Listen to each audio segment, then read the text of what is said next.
அந்த தூணை வந்து ஒரு செக் பண்ணணும், அந்த போல்டு நட்டெல்லாம் செக் பண்ணணும் என்ற அடிப்படையில் அந்த பராமரிப்பு பணியை பார்த்து கொண்ட ஒப்பந்ததாரர் மேலே ஏறி செக் பண்ணுறார். செக் பண்ணும்போது ஒரு சுத்தியல் அந்த தொழில் அதையும் தவறி வந்து கீழே நேரடியாக விழுது. அது விழுகிற பொழுது அந்த கண்ணாடியில் ஒரு சிறு கீறல், உடைப்பில்ல, சிறு கீறல் ஒன்று விழுது.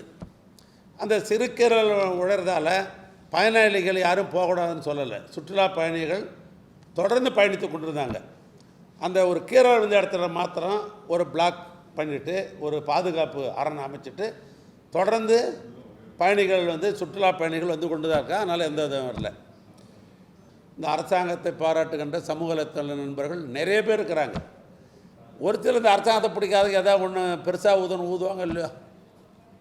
அந்த அடிப்படையில் சில தினசரி பத்திரிகையிலும் சமூக வலைத்தளத்திலையும் கண்ணாடி உடைப்பு, கண்ணாடி அப்படிலாம் வந்து சில செய்திகள்லாம் வந்து அதெல்லாம் தவறான செய்திகள். அதெல்லாம் தொடர்ந்து பயணிகள் போய் கொண்டிருக்கிறாங்க. சுற்றுலா பயணிகள் அந்த இடத்துல பாதுகாப்பாக வைக்கப்பட்டு விட்டது. இப்படிப்பட்ட நிலையில் 650 பேர் நிற்க வைக்கலாம். அவ்வளவு தாங்கு திறம் கொண்டது. 650 பேர் அட் ஏ டைம் அதில் பயணிக்கலாம். அந்தளவுக்கு தாங்கு திறம் கொண்டது.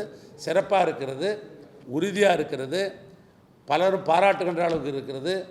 உலக சுற்றுலா பயணிகள் பாராட்டுகின்ற மெச்சுகிற அளவுக்கு அந்த பாலம் அமைந்திருக்கிறது. அதனால் தொடர்ந்து மக்கள் பயன்படுத்துவார்.